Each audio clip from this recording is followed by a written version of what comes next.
Good evening. Good evening. If you can see me and if you can see us, that only means one thing. It's Mental Health Monday. Welcome to our show tonight.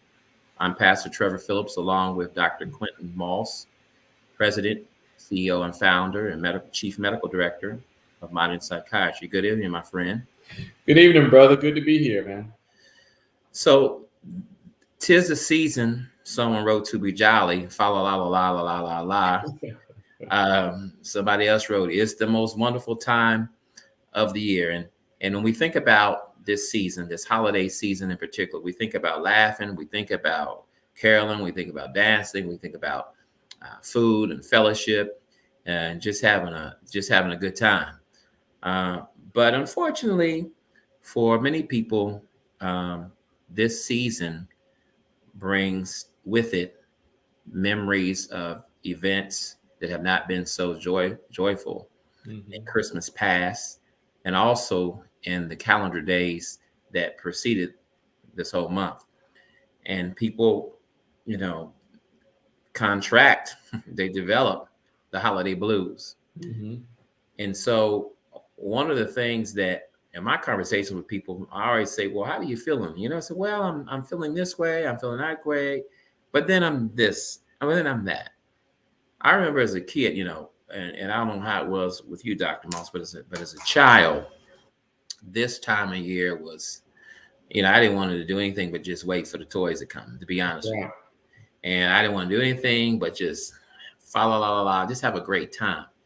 But as we mature and get older in adulthood, we realize that the longer we live, the more things that we take with us into each year, into each month, into each hmm season. hmm And so, for those who will be watching tonight, and tonight we just want to deal with that, Dr. Moss, this thing about holiday blues, um, seasonal depression. Um, it's a time where statistically, that there are many people who die during this season.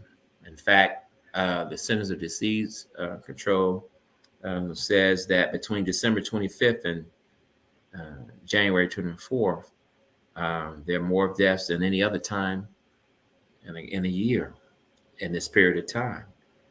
And January to February, and then the winter months, December, January, and February, they said when you look at the calendar months, these are the most deadliest times of the year. Why isn't everybody happy? And how would you characterize holiday blues? It is said that not everyone's happy, and there are a number of reasons why that may occur. But before we get started, let's start to separate. Hmm. Let's separate holiday blues from seasonal affective disorder. Okay. So, two different processes, though someone unfortunately may have both. If we think about holiday blues, people have some symptoms of depression where they have sad mood, they have loss of interest, they may be withdrawn, difficulty with concentration, but their profound sadness sometimes can be associated with bodily symptoms, and people tend to have poor motivation. That's holiday blues. They look at people around them who are happy, joyful, with everything that happens with all of the holidays that take place within this month, but they're not able to get as much enjoyment out of it. They tend to suffer a bit more. And for some, they regret that it comes because of all the pain that comes with it. And there are a number of reasons why people have holiday blues. Some of those things are internal, but a lot of those things are also external, things that are around us. But there are a number of reasons why. When you think about that, I mean, because you talked about just poor motivation, you Mhm. know, um, what's one thing that you see people are deflated, that deflates them, that steals them and robs them of their joy? What the holiday season is supposed to be for most of us, a spiritual awakening or recognition of a joyful coming, right? That's what Christmas is about. But for some people, there's the overabundance of commercialization. So what comes with it comes with a great deal of feeling overwhelmed, feeling fatigued, all of these obligations that we have to meet. Mhm. And then with the commercialization, I have to buy gifts. I feel obligated to buy gifts, and I have to buy gifts sometimes without any means to be able to do so. So that robs a lot of people of their joy, particularly if they have the commercial standpoint as being the forefront. And when we think about Christmas and the other holidays, when we go to the television, we see nothing but materialism there. When we go to social media, everyone has their best, Mhm. prototypical Mhm. Christmas, garments and decorations, and Mhm. it becomes a bit much to try to maintain. So that's a part of it. But then the other part, we have these high expectations about what this season should be. Mhm. And so we expect that we're going to have this type of enjoyment with people, or we're going to have be invited to these parties or have these activities. And sometimes what happens in reality doesn't meet that expectation.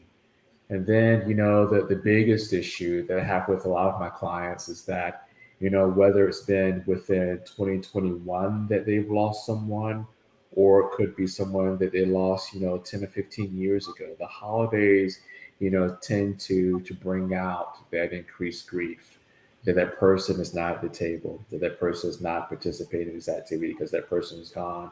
And that's been highlighted the more in the midst of what we've had with the pandemic. We've lost a lot of people, and that also has a weight to bear on this holiday season. Yeah, because the more we look at the Omicron and the Delta variants, and in particular Delta being, I guess, the most dominant strain now, and with onset of Omicron coming, we're in a pandemic, and it's just that pressure to try to maintain joy when you have to deal with the present realities that people are still succumbing uh, to this virus. Mm-hmm. Um, but the stresses that you mentioned, stress uh, obviously plays an important part and a crucial part in one developing and becoming down. The blues is this. It's the stress of what I'm going to get a person. What am I going to get? Do I have the financial means to get? My credit cards are already maxed. Do I have enough cash flow? Mm-hmm. Then it's who am I going to spend it with? Yeah. Because some people invariably spend their holidays with people that not necessarily wouldn't like to, but they feel obligated. Then the stress is what we're going to eat, Mm-hmm. who's Mm-hmm. going to cook it, and Mm-hmm. blase, and on and on and on and on and on and on and on. So just as we look at the triggers, because for sure, someone who may have died during a previous holiday season, or even looking back in the rearview mirror of this year of loss, brings on in and of itself um, a new meaning, and sometimes not a great meaning, for this holiday season for many people. Mm-hmm. But I mean, you talk to people and it's supposed to be joy, and all I hear from many people even now is, I'm stressed. That's right. And it's not a time to be stressed. It's a time to move forward and be joyous.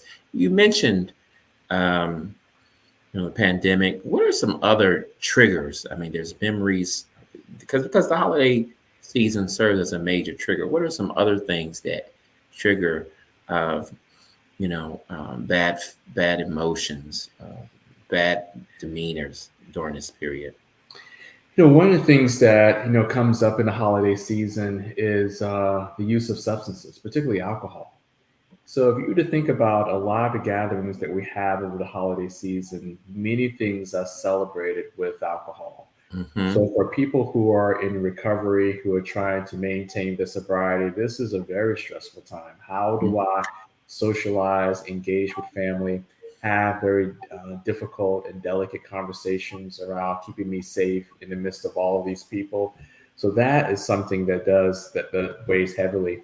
The other thing is that when we're in this holiday period of time, I'm sure liquor sales go up, eggnog gets extra hit, right?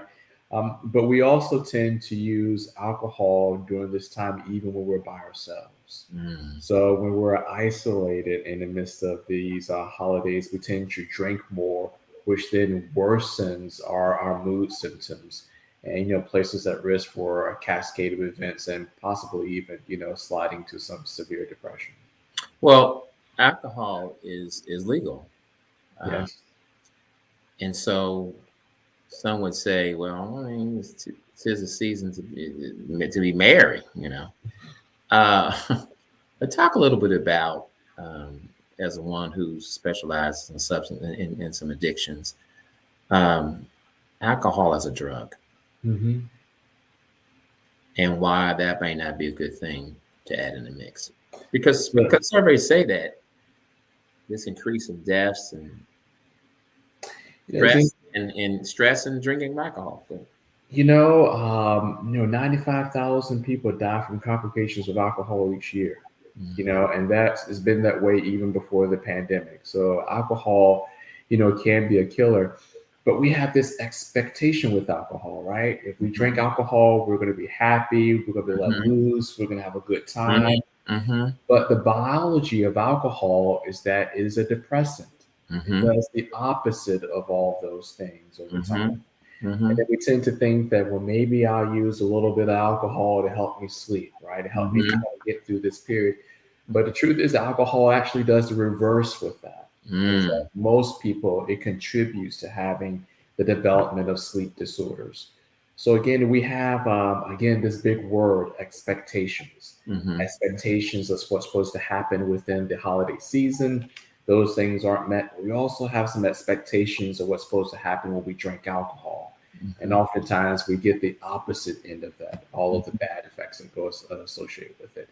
And again, for people in recovery, again, it's just that much more difficult. Because what is their demon, if you will, their Achilles heel, is a lot of people's drug and acceptable drug of choice. And so, being in an environment in a season which includes celebrating with alcohol, if a person has a problem and is addicted to that, then there's a real struggle because everything around you says it's okay. Mm-hmm. Uh, but you know it may not be okay for you. You're right. We look at, um, we find ourselves whenever we break from a routine. Um, that also is an indication, I know, of one being depressed. And you talked about early on in this disorders, the seasonal disorder. Talk a little bit more about that and include, if you will, just the fact, because I have not read any data. I was looking for some in preparation for Mhm. tonight's show that suggests that even the time change and it becoming darker early, how that plays in the role of this season as well. Talk a little Mhm. bit about that. We are created and with this ability to be in tune to our natural environment. Mhm. So we're in tune to changes in temperature, but our brains are very sensitive to changes in light. Mhm. So by the daylight having the span that it has, and Mhm. as it goes into the evening, the time that we have dawn to be able to awaken, our brain is in tune with that. Mhm. From from our creation. So Mhm. when we have changes, whether we start to shorten this period of time that we have daylight, and Mhm. then we start to alter what happens with light when we wake up and Mhm. what happens with light as we go into the evening. Mhm. Some people have a greater sensitivity to that.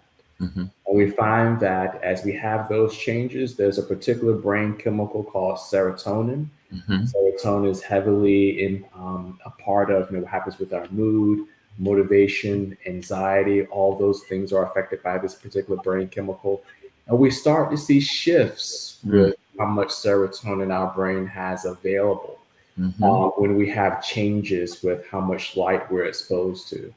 So Mhm. not only do we get the change of our day is shortened as far as the amount of light that we see, Mhm. but because the temperature is colder, we're more likely to spend more time inside. Mhm. So the sun that is available, we're not making ourselves available to that. So Mhm. that also plays a part. And then there are some of us who have a mutation, within one of the transporters, I'll say, for one of the cells in the brain. So how we kind of regulate the serotonin, there's a mutation there. Mm. We tend to find that those people may be at even greater risk for developing seasonal affective disorder. When you think about seasonal affective disorder, it occurs as we start to go into the fall. Mm-hmm. People, unfortunately, have become very symptomatic, and then it starts to improve as we come out of the spring and go into the summer. So people are affected, for 4, possibly 5 months out of the year, Mm-hmm. with having seasonal affective disorder, and their condition mimics, it looks like that of depression. Right? Mm. The changes that we may see more difficulty with sleep. We have more difficulties, perhaps, with people having motivation, less energy, and changes in how we eat. So, some of those are the big changes that we may see with that. We compare that to most people who also have, a form of clinical depression. So again, this is yet another entity that comes in at this time. So you can imagine someone who Mm-hmm. has, unfortunately, a predisposition for seasonal affective disorder, and then you add on top of that, a holiday blues, and Mm-hmm. it becomes tough. It becomes very tough for that person to manage on their own. Well, I mean, I would think that if I were to do an acronym for seasonal affective disorder, it would be SAD, sad. Mm-hmm. Mm-hmm. And so Mm-hmm. it's kind of, those persons in your field and your in your profession that came out. That's exactly what it is. That people are just genuinely sad, and in a season that emphasizes gladness, it's really unfortunate that people find themselves in that. What are some of the things people can do, Dr. Moss, when they find themselves slipping into an emotional abyss, an oasis of depression, an island of isolation? What are some things people can do? So, I preach this all the time, the importance of routine, right? Our brain really likes routine, trying to stick to that. And that means trying to get to bed at the same time, getting up at the same time, having structured activity. And then the other is try to fight this issue of isolation, stay connected with other people, Mm-hmm. whether it's friends, loved ones. If you're in treatment, your treatment program, Mm-hmm. but staying connected to other people is very important. We tend to do worse with our depression, whether it's depression because of seasonal affective disorder Mm-hmm. or our sadness associated with holiday blues. We do, much worse when we're isolated. We're in a cave by ourselves, and the darkness just kind of overtakes us. So that's a couple of things. The other piece to that is, we think particularly about seasonal affective disorder is trying to increase our exposure to the sun. Mm-hmm. So though it may be brisk and cold and sometimes windy, Mm-hmm. try to spend 20 minutes at least outside in the sunlight when it's available. Mm-hmm. Trying to do that, that would be a big help. So a step up from that, there are actually special lights that you can buy. Now, not just your 60-watt bulb that you put on your desk, Mm-hmm. but there are specialized lights that you can purchase that have a certain luminosity that our brain responds to. That Mm-hmm. we can do that for about 30 minutes each morning, and it helps a great number of people who have seasonal affective disorder. And then a step beyond that is also, there's medication that's actually specifically indicated by the FDA for seasonal affective disorder, and that being bupropion, or the trade name being Wellbutrin. So there are some tools that are available, including making sure that we're eating correctly and that we're exercising right, those things. But there's some tools available to be able to help people so they don't have to go, looking, with anticipation of sadness going into the fall. We can fight this. Right. Well, I think the critical thing is you mentioned is it's nice to become isolated, but to stay connected. But I think even in that self, that's a great thing. But the type of people you're connected to, Mm, and mm, I think that mm, oftentimes we stay connected, but we stay connected to the wrong people yeah. because they themselves don't have, even prior to the seasons, holiday seasons, have an optimistic and positive view in life. And I think sometimes we allow ourselves, we're brought down by the Ebenezer Scrooges and the Grinches that are in our life. And we think that because we're with them during all the other seasons, we ought to be with them during this season as well. Yeah. So make sure you're checking your energy levels. So Mm-hmm. if people around you have the wrong energy, try to limit your time with them, right? Mm-hmm. So Mm-hmm. it's a tough enough time trying to keep our energy where it needs to be, keeping our thoughts positive where they need to be. We don't need someone to have some synergism bringing in more negative to what we're already trying to fight. But Pastor, but there's something else that we don't talk about a lot, Mm-hmm. and family gatherings during the holidays kind of blows it up, Mm-hmm. and that is, there are a lot of people who have suffered trauma from family members. Mm. They've suffered trauma from first degree relatives, where we talk about Mm-hmm. parents or siblings, Mm-hmm. or there's that, aunt or uncle or cousin who may have inflicted some type of trauma on them. Mm-hmm. And so when we talk about having these family gatherings where these people are there, Mm-hmm. and there are these family secrets that no one wants to talk Mm-hmm. about, that could be a tough and triggering time, you Mm-hmm. know. So for the people who are listening, if someone tells you that, hey, I'm going to come to the family, and they start going down a list of who's going to be there, and they mention that somebody's coming, and they decide that they don't want to come, honor that. Right. Honor that they don't want to come. Right. Support that. There may be a reason why they don't want to come, because that family member's there. So there's a lot of uncovered trauma that unfortunately still exists in some of our families, and these holiday gatherings, kind of bring that out. That's a good point because many families they have those deep dark secrets, but then there are also some behaviors that are on the surface.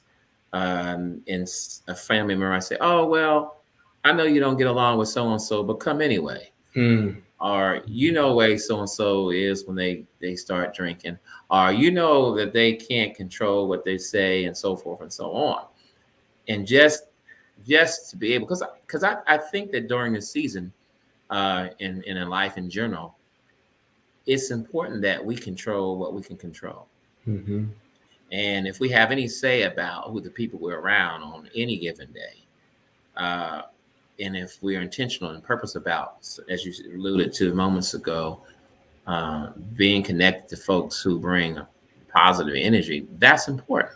Oh yeah. And so I think we do a great disservice uh, uh, to our family members, and we know that there are known issues or there are hidden issues when we say, well, despite that, uh, just go ahead and come and go anyway.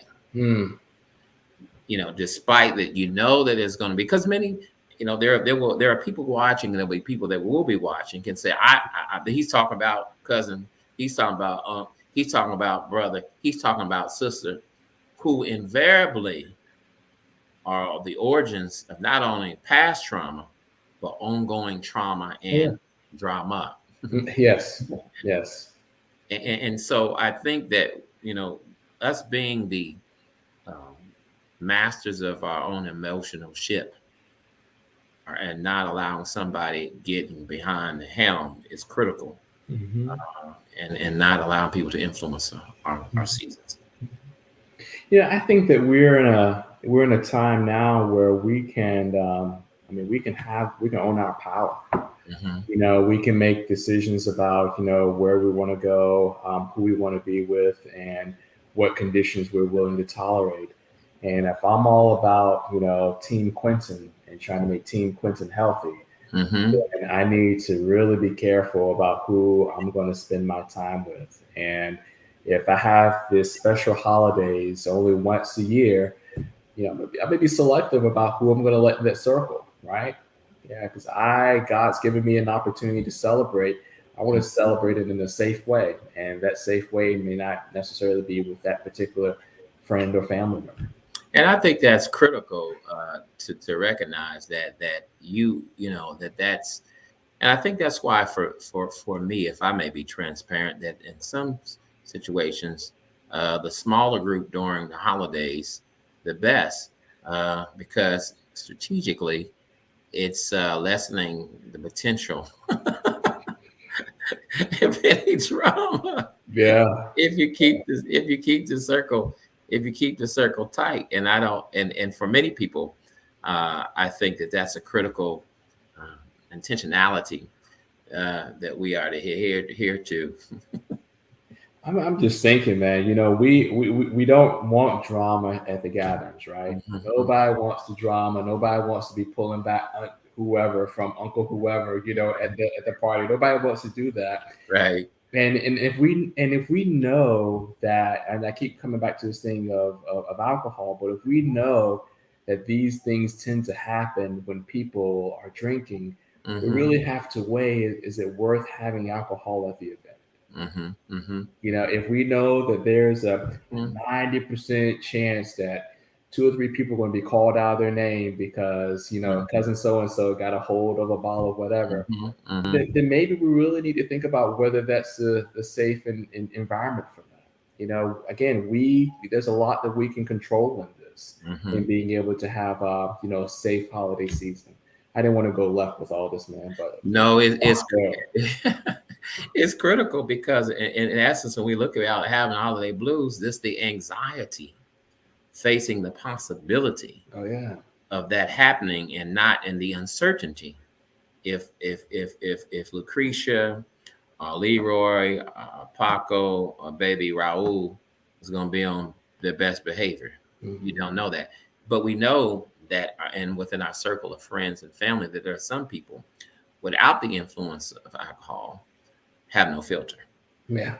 Yeah. And as the old adage says, and it's true because of the way alcohol functions and affects us, is that a drunk man's words are a sober man's thoughts. Mm. And it's critical because a lot of people become emboldened and become brave uh, and are pushed into saying and doing things that normally they would not have the courage or the wherewithal to do it if they were operating in and with a sober mind. And I think that every person needs to understand in terms of what that looks like for them, and what's brought out of them uh, when they have too much. It's critical. As we look really and prepare to close tonight, we've talked about some of the things we can do um, in terms of making sure that we're good. Uh, but from a real sense, in terms of editing our guest list, or making sure we make sure we're not going into places that for sure are going to cause us stress. What are some other things that people need to know in terms of seasonal affective disorder and holiday blues, and just being able to manage it and survive it? If ever there's an issue where it gets to a point where we can't function and being able to take care of our families or maintain ourselves or maintain our work, or we feel that our symptoms are just not letting up at all and we can't manage them, to reach out for help. Mm-hmm. We're framing this as people who may have challenges with the holiday blues, but it just may be another hallmark of someone having severe depression that needs to be treated.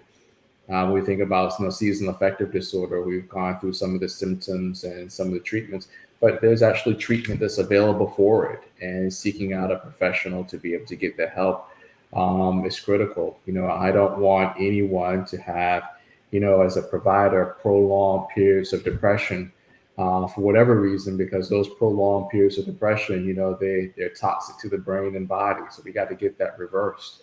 So again, if these things are going on and you feel like you're not making any improvement with that, seek some help. In other aspects of our health, we're always encouraged by health professionals to really take stock and pay attention to what our bodies are doing.